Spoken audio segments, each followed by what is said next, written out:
Before we get started, please like and subscribe. Let's see how fast we can get to 1,000 subs. Now on to what you came here for.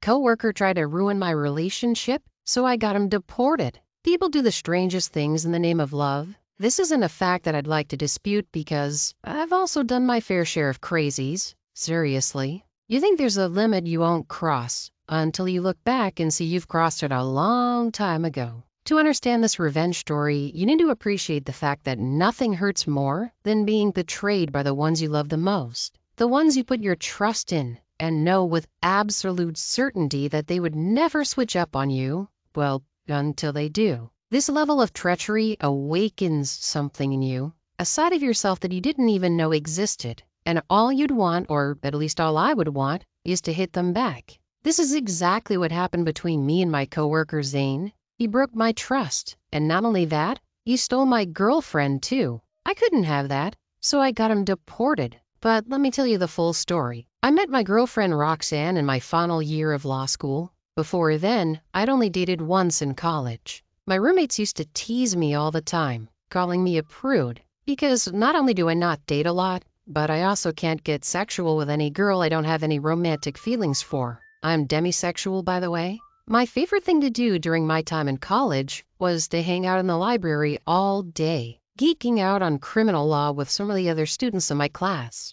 This had become a habit that I took to law school. Little wonder why my love life sucked. Anyways, the day I met Roxanne started like any other day. I left the lecture hall with some of my friends and we went to get lunch. When we were done, one of my classmates, Brian, invited me to his house to do a little studying. Now, I know Brian. The only time he would actually study was when he went to the library, which he rarely does, and the study session in his house was just a ploy to get me to come to a party. I declined and went to the library. I could never compare myself to Brian and the rest of my classmates. They were the most unserious, almost lawyers I've ever known, but still they were all top-tier students. For me, I had to dedicate a great portion of my day to studying to keep my position in the top tier. Anyways, I got to the library, picked out some tort law books, and walked to my favorite seat, which was at the end of the hall by the window. Unfortunately, as I got there, the seat had already been taken.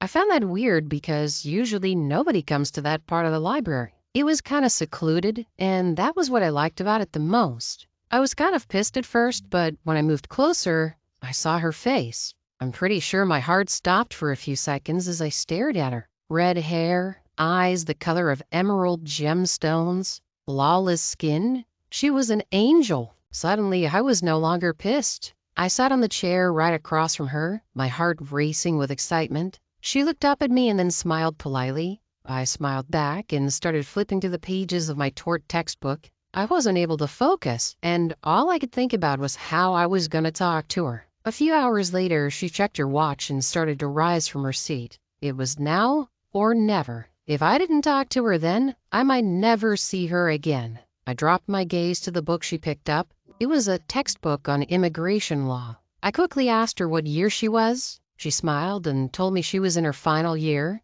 That broke the ice. I introduced myself, and she told me her name was Roxanne. We couldn't talk for long, though, because we were in the library. Instead, I collected her number and promised to call her. I left the library a few minutes after she did. I couldn't study anyways. I still couldn't get Roxanne off my mind. I called her the next day and asked if she wanted to hang out. She said sure, and we met up at a cafe and just talked about ourselves, past relationships, and the differences between criminal law and immigration law. By the time I checked my watch, it was evening already and we'd been talking for hours. I walked her back to her apartment and we promised to meet up the next day. After that day, meeting up with Roxanne for coffee or lunch became a regular thing. And whenever we weren't together, we usually talked on the phone. My roommates noticed that I started to spend more time on the phone and they teased me about it. Anyway, Roxanne and I started dating at the start of the final semester and it was great. It helped that we were working on different fields of the same career because she would understand whenever I complained about my lecturer or have to stay awake all night to finish a 25-page assignment.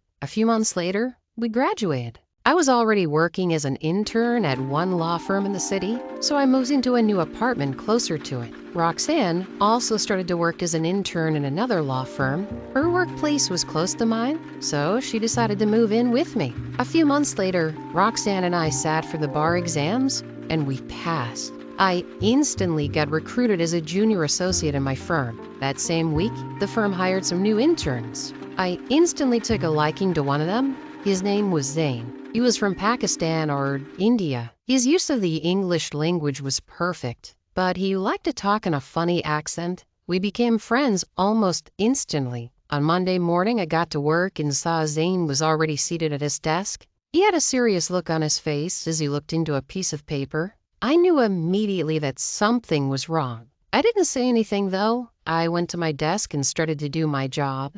Zane wasn't his normal self all morning, and everybody else noticed it. During the lunch break, I walked up to him and asked him what the problem was. He waved me off at first, but I pressed further, and he finally opened up to me. He told me that he came to the United States when he was a kid to visit his uncle, and since then, he just never left. He was an illegal immigrant, and he had just received a letter from a friend of his who was also an illegal immigrant. He was arrested for going past the speed limit, and he was getting deported. I understood Zane's fear. If he made a slight mistake, he could also end up being deported. There weren't enough opportunities in his home country, and the best place he could be if he wanted a chance at career growth was the United States. Later that day, I told my girlfriend Roxanne what was going on. Since she was an immigration lawyer, she would know what to do, and yeah, she did. She was going to talk to some of her friends in the office the next day, and they'll figure out what to do. I didn't tell Zane about it at first because I didn't want to get his hopes up, but a few days later, Roxanne told me to bring Zane and meet up with her in a cafe during my lunch break. I broke the news to Zane, and he was overjoyed. Later that day, during the lunch break, we hurried down to the cafe where Roxanne was already waiting for us. We got a booth by the window side, and the meeting started. I noticed something weird as Roxanne spoke to Zane. He didn't look as though he was listening to her. This dude was busy ogling my girl. I didn't mention anything to him, though. I decided to let it go. It's just a one-time thing, I thought. We got back to the office that day, and Zane kept asking questions about Roxanne. At one point, I had to tell him point blank that she was my girlfriend if it wasn't clear to him before. That ended the discussion that day. One Saturday, that is, over a week since the meeting, I was lounging in the living room playing a video game when Roxanne's phone rang. She was in the shower, so I just let it go to voicemail. The person called again, so I checked the phone. I thought it was a call from her coworker or something, but to my surprise, it was Zane. Curiosity took over, so I picked up the call. I could tell that Zane was shocked to hear my voice instead of Roxanne's. He said he just wanted to know the progress of his case. I told him firmly not to call during weekends. She had been at work all week, and she needed rest. He apologized and hung up. I was pretty pissed that day, but I didn't mention anything to Roxanne. When she stepped out of the shower, I told her Zane called. She looked confused and asked me why. They didn't have any business together, till she could formally make a case for him. I shrugged it off and told her maybe he was just excited to get started.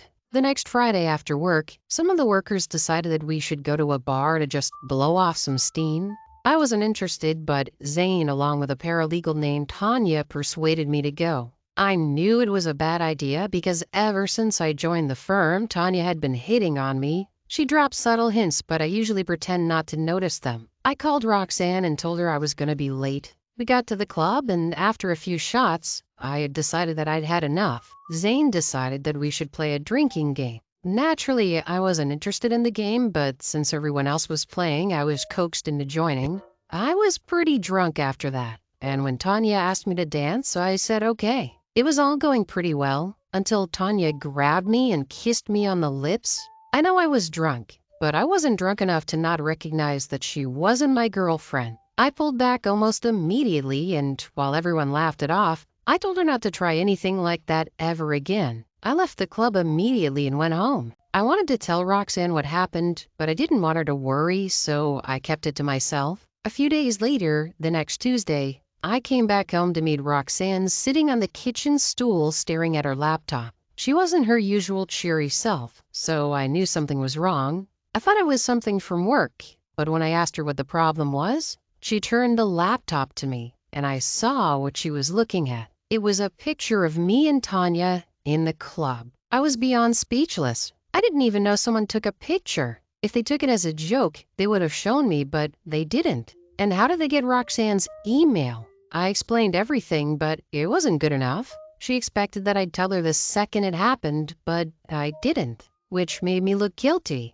I apologized, and even though she said it was fine, she decided to sleep in a hotel. I couldn't sleep a wink that night. I kept tossing and turning as I tried to think about who would want to hurt me like that. My mind kept circling back to Zane, even though I didn't want to consider it. He was the only one that actually knew Roxanne. He had her number. He might have her email too. I hurried back to the living room, and thankfully Roxanne didn't take her laptop with her. I checked the email address, but it wasn't Zane's. I wasn't convinced it wasn't him. Anybody could use a burner email. The next day, I watched Zane for the whole day, and when he left his desk to go to the bathroom, I hurried over to his desk. I checked his laptop for any evidence, but I couldn't find the burner email on the laptop, and I had to return to my desk before he came back. The next day, I asked to borrow his phone to call someone, and when he handed it to me, I quickly checked the mail. There,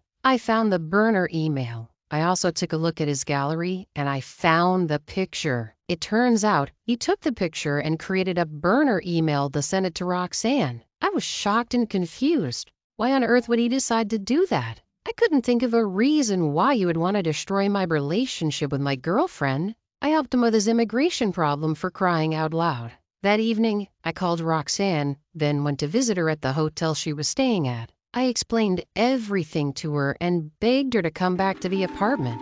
When she understood what was going on, she agreed to come back home. She also decided to drop the Zane case. She couldn't be helping someone that was trying to destroy her relationship. When we got home, she asked me if I was going to confront him. I told her no, because I had something special planned for him. The next morning, as soon as I got to work, I called the Immigration and Customs Enforcement Agency and reported Zane's illegal stay in the U.S. Then I went on my day as though nothing happened. When Zane got to work, I spoke to him as usual, and we even laughed and made a few jokes. A few hours later, the doors swung open and the agents from ICE walked in. I could see the terror in Zane's face as they walked to his table. They flashed their badge, then walked him out of the room. Zane turned to me and yelled at me to call Roxanne. I merely smiled and waved as they walked him out the door. That was the last I heard from Zane. I guess Zane let their inner desires get a little too ahead of them. This whole time, they should have been just keeping their head down and laying low until they could get some help.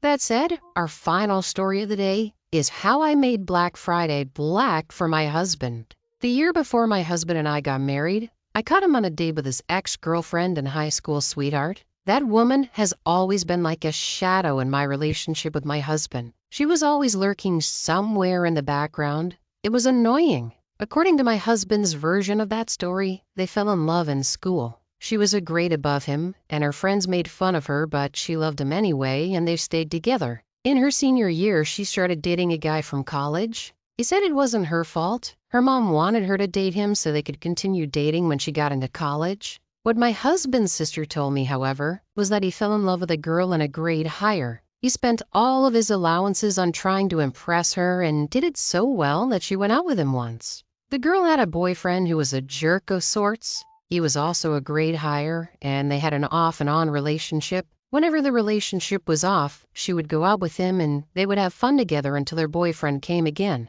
And then she would go off with him, leaving my husband severely heartbroken. This went on for a while until she was in her senior year and her boyfriend went off to college. He came home one Christmas and they came back together again. That time, it looked like it was for real. My husband was hurt. He threw tantrums and attacked the guy. Of course, he was beaten up, his sister laughed when telling me. She never liked him, but he kept lying to himself that she was in love with him. He had a huge crush and she took advantage of that. He was her permanent rebound. Did he even date other people in high school? No. He hung out with girls, but it was never anything serious. There was one who was crazy about him. He would go out with her until his crush came along and ruined stuff for them. I laughed. So he was doing what she was doing to him to another girl? We both laughed at the irony. I met my husband in college, and we clicked from the first day we met. It was at a coursemate's poetry reading. He was one of the poets, and he was so cute.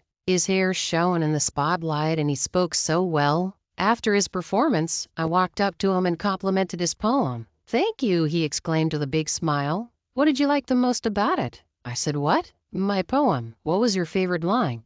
I was embarrassed. The truth is, I barely even listened. I was more invested in watching him move his mouth and make eye contact with the audience. I said, "Oh my goodness, I feel very embarrassed about this, but I honestly cannot remember any line. I was barely even listening, just watching." They say, "It's okay, I forgive you. You're not a poetry person, I assume." I said, "I'm not. I'm only here to cheer for my friend." He smiled again and left. I remember thinking that I had blown it. He probably thought I was some shallow girl, but surprisingly, he came up to me again and started a conversation. At some point, we had to get out of the house so we could hear each other better. When he offered to drive me back to my aunt's home where I lived all through college, I took it immediately and informed my friend that I was leaving. That night, he drove me home while we talked about different stuff, from poetry to art to his parents not taking him seriously as a writer. I told him all about wanting to be a stay-at-home mother to 5 children.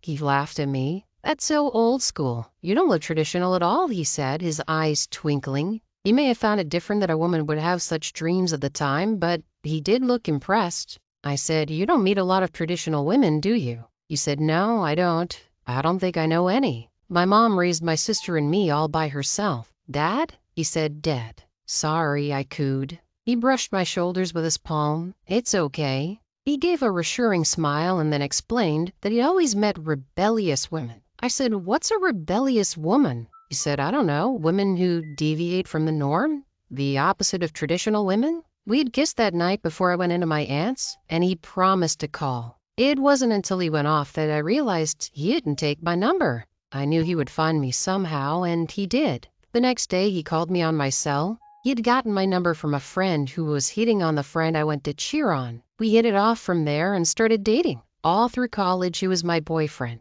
Now and then, his ex would show up again, but he would assure me that nothing was ever going to happen again. He wasn't going to let her do what she did to him when they were younger. At the time, she married the other guy and had dropped out of college. They had a turbulent marriage, and each time something happened, she would reach out to my husband. My husband kept his promise of not letting her get to him anymore, all through college. But he soon got very close to starting an affair with her when we got married years later. The plan was to stay at home and raise our children when we got married, but I soon had to take up a job because we were having money problems. My husband's various writing jobs and painting couldn't sustain us, so I had to join him in contributing financially to our family. One day, I went through my husband's phone and I found a chat between him and his ex. They'd been planning to meet up for a weekend, and she asked him to do some shopping for her, and he agreed and even told her that he had ordered different items and that they would arrive at our home the day after. I taught at a private school at the time, so I excused myself from school that day and lied that I was sick just to stay back home and receive the goods. But none of the goods came in. I waited all day, but nothing showed up. I started to wonder if I had made a mistake. Maybe I'd misunderstood the messages, or maybe those messages weren't what I took them to be. I even felt guilty for snooping and was close to apologizing to my husband and mentioning what I had done. Luckily, I didn't do that. If I had done it, I would have never found him out. I tried apologizing for it anyway without making it look like I was apologizing for something. I made him his favorite meal and picked up after him all through that day without complaining about his bad habit of leaving his briefcase on the kitchen counter, dropping his socks on the floor, and his suit jacket on our bed. That weekend, I felt the need to snoop again. Now, don't judge me, okay? If your significant other was getting messages asking him to buy her stuff, you're going to want to know what the heck is going on, too. I waited till he was napping one afternoon, took his phone with me to the kitchen, and searched it thoroughly. I went through his private messages with his ex, and I noticed that he had deleted the last messages they exchanged, the ones I read the last time I snooped. The last message in their chat was from him to her. He promised to bring the nice stuff he had gotten her with him when he was coming. She asked if he still had eyes for great stuff for women, and he asked her to trust him, and reminded her that he always went shopping with his mother and was in charge of getting his sister's clothing because she was never interested in those sorts of things. He was right. My husband always went shopping with his mother. He knew what went with what and what colors and sizes flattered any woman's figure. When we started dating in college, he went with me to the mall and helped me pick out new clothes. All the clothes he picked out were so much better than all the clothes I had. They fit better and went with my complexion and tone. I let him come with me whenever I was shopping for clothes. Even my aunt let him pick out stuff for her, and he always picked out nice stuff. He enjoyed doing that for us, so we just let him. When we got married and had our child, I stopped bothering myself by going with him to shop for clothes. I just let him buy whatever, and he always got really good stuff. He had a great eye for shoes, clothes, and pieces of jewelry. "I just know you'll love the stuff I got you," he told her in the text. I went all out for this one. I could not believe my eyes. My husband and I had several debts to repay. Our mortgage was there, and we barely had money to sort our bills, pay the mortgage, buy groceries, and pay for the basic stuff our child needed, and he was going all out for another woman? My husband loved shopping and had several applications for that on his phone. I wanted to check those applications to see if he had ordered stuff on them, but I also knew that he would get up soon and start looking for his phone. So I took his phone back to the room, determined to snoop again as soon as he falls asleep at night. I did just that and saw that he had taken advantage of the Black Friday sales and had gotten his ex-girlfriend lots of stuff, including a pricey necklace. He wanted to get her stuff, but also wanted to get it at a cheaper price, hence waiting for Black Friday sales. I was disgusted. It wasn't the fact that he was planning a weekend rendezvous with his ex that rattled me. It was that he was being very frivolous with money. Yes, I was hurt that my husband was cheating, but I didn't care much about that. I was honestly surprised that he hadn't cheated earlier. My dad used to cheat on my mom a lot, and she knew about it. We knew he was cheating. The neighbors knew. Everyone knew. And guess what? It wasn't just him. Nearly all the kids I knew growing up had dads who were caught cheating numerous times. In all these cases, the moms never left the dads. Yes, I had sort of normalized cheating. Maybe I would have thrown a little tantrum, but I sure as heck wouldn't leave my marriage because of some high school flame. I was still livid though because, listen, we needed money. Things were tight at the time. I hadn't gotten a new dress in a long time, and my husband hadn't gotten anything either. We only focused on our son. Out of curiosity, I looked at his ex-girlfriend's Facebook.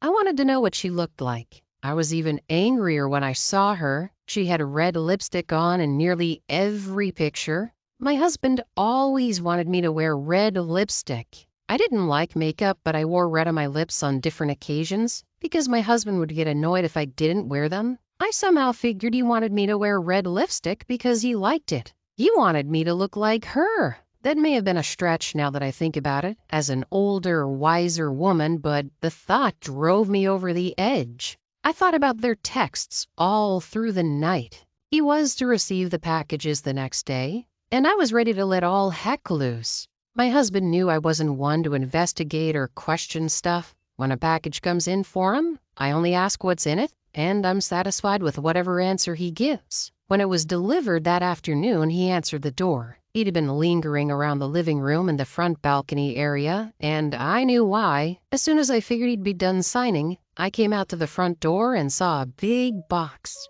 "What is that?" He said, "Oh, it's some supplies I got for my painting. I'm just going to take it over to the garage." I nodded nonchalantly and headed for the kitchen, where I took out a large gallon of gas and a lighter. He was still dragging it in when I caught up with him. He wanted to ask questions when he saw me, but before he could say a word, I poured the gas all over the box. He was shocked to see me that angry and determined to do something. "Whoa," he exclaimed and stepped back. "If you don't get out of here, you might catch some of this fire," I yelled at him, clicking the lighter and just throwing it into the fire. I hurried back to the house while he scurried around trying to put out the fire. It was just too big for just him to handle, so he ran back inside the house in confusion. Our child was 4 at the time, and she didn't understand the frantic running and yelling, so she started to cry. I took her upstairs with me and locked the bedroom door. To this day, I don't know how my husband put out the fire. I don't know if he did it alone or if he got help from the neighbors. He never admitted the cause of the fire to anyone either. Of course, he had figured out that I knew what he was up to and whom the package was for. He begged and begged that I never divorce him. I told him I wouldn't, but he didn't believe me. He was too scared after watching me start that fire. He offered to go to counseling, but I refused. We'd already spent and burned so much money. I didn't think we needed counseling. My husband reconnected with an old flame and he got distracted. He tried to escape our current reality by buying her stuff and playing sugar daddy. He needed a jolt back to reality, and I did that by literally making his Black Friday purchase black. All I can say is, OP sounds incredibly more forgiving than most people would. The whole cheating, the whole buying all the stuff for your ex, not something that many people would be willing to overlook or move beyond.